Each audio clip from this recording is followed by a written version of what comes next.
abraço, minha gente. Terça-feira, estamos ao vivo mais uma vez pela nossa querida TV Horizonte com o programa Jogada de Classe. E você sabe, você pode acompanhar o programa Jogada de Classe pelo seu celular, pelo seu tablet ou pelo seu computador. Claro, assim da sua linda TV. Basta baixar o aplicativo da Rede Catedral pelo App Store ou pelo Google Play. E é muito simples. Baixe o aplicativo e confira o Jogada de Classe, assim como os demais programas da TV Horizonte e, claro, também da Rádio América. Tudo isso, repito, no seu celular, no seu tablet ou no seu computador. Como sempre, estamos aqui com alegria, com prazer, com muita responsabilidade, mas sempre com independência. Aqui não há direção, não há puxa-saquismo para um clube ou para outro. E gostamos de falar a verdade, doa a quem doer.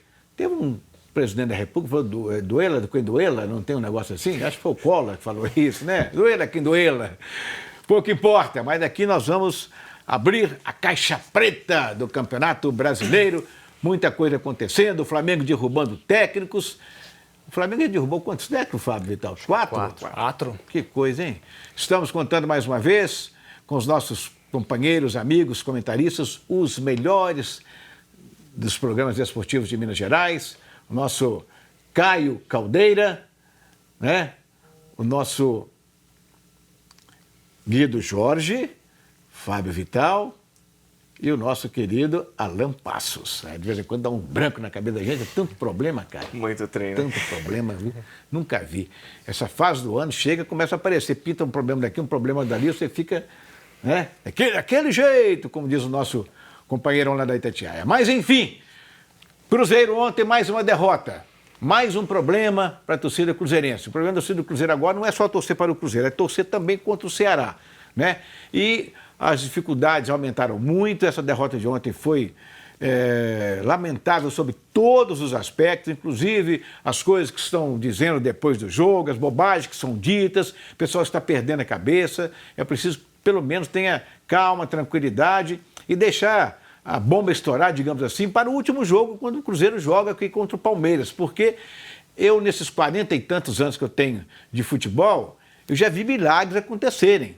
Milagre, por incrível que pareça, no futebol existe.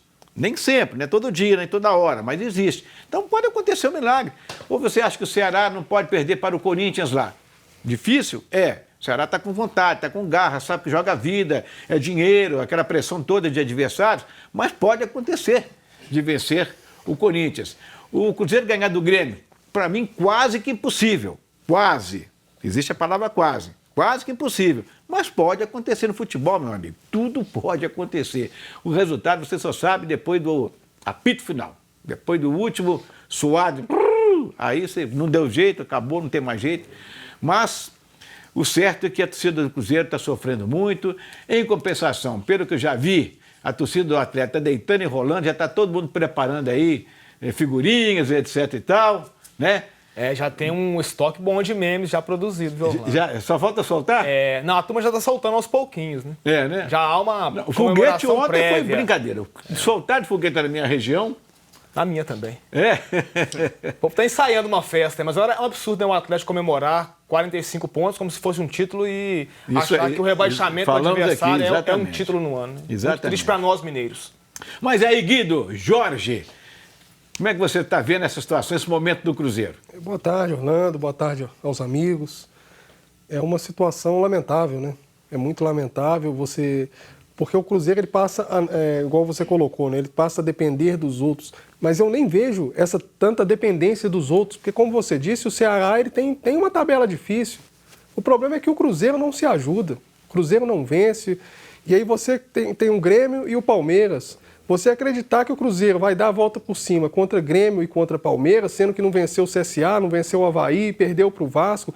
O Cruzeiro foi dar um chute ontem aos 34 do segundo tempo, um time que passa pela situação que passa, é de se esperar o pior. Exatamente. Aliás, eu publiquei no meu Twitter, nas minhas redes sociais, enfim, e tenho falado isso há anos, porque a gente já passou por outras situações iguais ao que está acontecendo no Cruzeiro. E eu falei isso, inclusive, para a questão do Abel também. Não se muda um time de futebol em 48 horas. Né? O que o Adilson poderia fazer e ele fez? Mudar nomes. Mas mudar nomes é muito pouco, Caio. nem a maneira de jogar, ele teve condição. Não há como cair na cabeça do jogador, e a cabeça do jogador é desse tamanhozinho, né? Mudar a forma de jogar com um treinamento no sábado ou no domingo, para jogar na segunda-feira. Então, a Adilson só trocou nomes, coisa que eu poderia fazer, qualquer um de vocês aqui poderia fazer. Então, ficou na mesma, o mesmo do mesmo. Boa tarde, Orlando. Boa tarde, colegas, telespectadores. Exatamente, é o que a gente já tinha adiantado ontem. É muito difícil um treinador em tão pouco tempo conseguir implementar muitas mudanças. Eu discordo um pouquinho de você, eu acho que ele tentou fazer algumas mudanças táticas, sim. Ontem o Cruzeiro já entrou num 4-3-3 com os 3 volantes, o Ederson e o Ariel Cabral mais como meias. Mas essa mudança tática em tão pouco tempo, ela surte o efeito, na minha opinião, ao contrário. Porque é muito difícil você fazer o atleta, o grupo assimilar uma mudança em tão pouco tempo.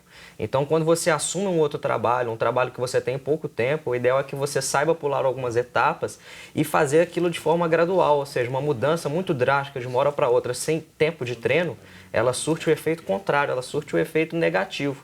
E ontem você viu atletas, eu percebi particularmente atletas, por exemplo, fazendo funções que as características deles não permitem aquilo. Teve um lance, por exemplo, do Ariel Cabral no segundo tempo, o Cruzeiro num contra-ataque muito bem armado, acho que foi o Marquinhos Gabriel, passou ele pela direita, o Ariel Cabral chegou em boas condições de fazer uma jogada, mas não é a culpa dele, não é a característica dele, tá ali como ponta, tá ali para levar a jogada dele de fundo.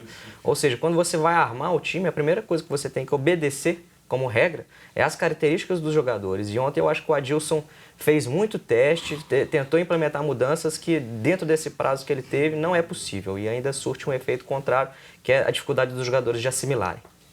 Percebi também uma mudança tática, eu concordo com o que diz o Caio, eu acho que é muito pouco tempo para que se mude uma filosofia de trabalho.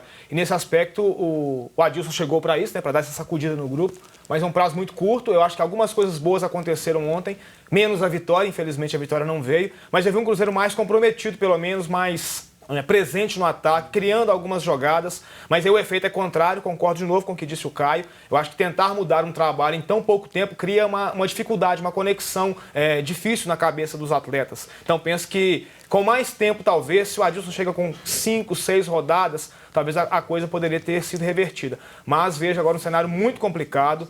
A matemática é muito desfavorável, o prazo é muito curto e eu temo pelo pior, Rando. Eu acho que o Cruzeiro, infelizmente, dessa vez não vai ter recurso, não. E aí, Alan Passos? Boa tarde, Orlando. Boa tarde aos amigos, companheiros que acompanham a TV Horizonte. Pegando um pouquinho do que disse cada um dos nossos companheiros aqui, hoje do Jogada de Classe, e também o que eu vi de outros comentários, acho que eu não consegui enxergar essa evolução que algumas pessoas, alguns comentaristas e alguns torcedores até conseguiram enxergar no time do Cruzeiro. E não acho que o Adilson possa ser cobrado minimamente por isso mesmo, não. Como os meninos ressaltaram, não tem tempo para poder fazer esse tipo de coisa. Mas se a gente pegar os 4 fatores assim, que influenciam, o fator tático, o Cruzeiro hoje vem destruído porque não tem uma filosofia da temporada, 4º técnico diferente, e o Adilson não tinha o menor tempo para poder implementar qualquer mudança significativa. O que tentou, como o Caio já disse, não daria certo e teria esse efeito contrário. No aspecto físico, o Cruzeiro é um dos piores times do campeonato. No aspecto técnico, os jogadores têm errado fundamentos básicos. Henrique, um volante que sempre teve um bom toque de bola, tem errado passes de 3, 4, 5 metros. E o time, no aspecto psicológico, está destruído. Como é que você vai para uma... Cada jogo que você vai está mais perto da disputa de segunda divisão. Jogadores que fizeram história não estão acostumados a brigar por essa luta para não cair. E estão perto de colocar o Cruzeiro como uma página que jamais será... uma mancha que jamais será tirada das páginas do Cruzeiro. Então o jogador, além de tudo, ele não consegue sequer se concentrar. Às vezes a cabeça pensa e o corpo não consegue obedecer. Para esse jogo de ontem, o Adilson tentou fazer o que era possível, mas esse tipo de mudança em tão pouco tempo não acontece. E detalhe que essa semana tinha tudo, esses 2 próximos jogos. Não vou dizer antes do campeonato, mas antes da temporada começar, a gente poderia imaginar que jogos contra Grêmio e Palmeiras talvez fossem confrontos diretos de busca pelo título do Campeonato Brasileiro, pelo elenco no papel que o Cruzeiro tinha.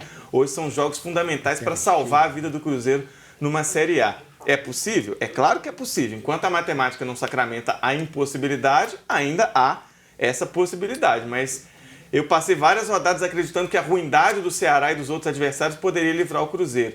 Se o Cruzeiro se livrar, para mim vai ser uma surpresa. Acho que, infelizmente, nesse ano não tem mais jeito. Muito bem, eu tenho feito algumas colocações no dia a dia lá no meu Twitter, no meu Face, buscando de telespectadores, de torcedores, né, de seguidores, o que eles têm dito, o sentimento deles, né? Então, muita gente está, por exemplo, achando que a queda do Cruzeiro, uma possível queda do Cruzeiro para a Série B, seria interessante para o clube, porque seria começar do zero, mudança de diretoria, o que é necessário com urgência, ainda este ano. Lança, inclusive, essa campanha junto à torcida do Cruzeiro. Exigir que o Cruzeiro faça uma mudança de diretoria este ano. Aquela eleição que teria sido marcada numa reunião que foi abortada, vamos dizer assim, pelo Zezé Perrella, teria que acontecer agora e mudar essa direção, porque essa direção não tem mais força, não tem mais moral para dirigir o Cruzeiro. Essa é que é a verdade. Vamos falar com franqueza e com honestidade, com muito respeito a todos. Entendeu? Então, a torcida tem se manifestado nessa situação. Talvez seja melhor para o Cruzeiro. Por incrível que pareça, tem torcedor do Cruzeiro que eu conheço, que me acompanha há muitos anos, mesmo que eu não conheça pessoalmente, mas eu conheço através das mensagens que a gente troca, são cruzeirenses mesmo, não são travestidos de cruzeirenses, essas pessoas, querendo que o Cruzeiro, talvez, pensando que talvez seja melhor o Cruzeiro cair para a Série B para mudar tudo. Vira um outro Cruzeiro no ano que vem, entendeu? Porque do jeito que está muito difícil. Bom, nós vamos daqui a pouquinho mostrar mais, vamos falar mais do jogo, o que aconteceu, o que não aconteceu, porque o Vasco da Gama também não jogou essa bola toda, esta é a verdade. E um outro detalhe também, que eu tenho visto muito opinião de torcedores, é o seguinte: muita gente achando que o Cruzeiro tornou-se um clube antipático. Ou seja, está todo mundo torcendo contra o Cruzeiro. Você pega o Palmeiras, você pega o São Paulo, você pega o time a torcida do Santos, o Grêmio, pelas palavras do Renato, que parecem muito mais do que tirar dele uma sinceridade, parece mais uma ponta de... Está faltando o termo que eu queria usar aqui, ironia. Ele foi um pouco irônico, o Cruzeiro e tal, falando que o Cruzeiro cai aos poucos. Está a fim de derrubar o Cruzeiro também. O senhor Renato Gaúcho, né, o Grêmio, aí no Ceará, etc e tal. Talvez o pessoal do Fortaleza, em função do amor que eles têm pelo técnico, né? O Rogério Ceni, que o Cruzeiro dispersou do nada. Gente, está todo mundo contra o Cruzeiro. É o Cruzeiro sozinho lutando contra tudo, contra todos. Ou tem algum torcedor, fora os torcedores cruzeirenses, a favor do Cruzeiro? De algum clube? Tem algum clube? De maneira nenhuma, Orlando. É exatamente isso que você disse. Agora, por que tem que contextualizar isso tudo, né? Aí a gente tem que falar da grandeza do Cruzeiro. Por que o Grêmio quer derrubar? Os grandes querem, eles preferem que o Cruzeiro caia. É um adversário a menos. O Cruzeiro é um time grande. A gente não pode esquecer isso. Aí quando você coloca assim, alguns torcedores acreditam que vir para a segunda divisão é interessante para o Cruzeiro. Eu discordo. Eu acho que uma mudança tem que ser feita, e essa mudança que tem que ser feita, ela pode ser feita na primeira divisão, por que não? Eu vou precisar cair, perder renda, enfim, diminuir o tamanho do clube para que haja uma mudança, eu não vejo essa necessidade. Muito bem. Quero lembrar a vocês da Chico Sá Veículos, porque tem muita gente querendo vender carro, comprar carro, e a situação no momento é essa. Tem que ir na Chico Sá Veículos, que tem 30 anos de mercado. Aceita seu carro usado na troca, divide a sua entrada em até 12 vezes nos cartões de crédito. A Chico Sá Veículos é fantástica, centenas de carros lindos, espetaculares, novos, seminovos, tudo que você quer de um bom carro você encontra na Chico Sá Veículos, que fica onde? Na Avenida Francisco Sá, número 700, no bairro do Prado, simpático bairro do Prado, perto da Avenida Amazonas. Acesse o site da Chico Sá Veículos, é chicosá.com.br, ou ligue agora, 3371-2501. Vou dar para você aqui uma oferta, né, da Chico Sá Veículos, que é imperdível. Toyota Corolla XEY 2.0 2018. 2018, agora, recém, no ano passado. Esse carro está completo, é top de linha, automático. Olha o valor, R$ 83.900. 83.900. O IPVA 2020, o Chico Sá paga para você. É só procurar lá o Rominho, o cara dos bons negócios, está lá com aquele belo sorriso, esperando para fazer negócio. Seu carro entra, ele compra seu carro, é tudo muito fácil. Rápido intervalo, a gente volta.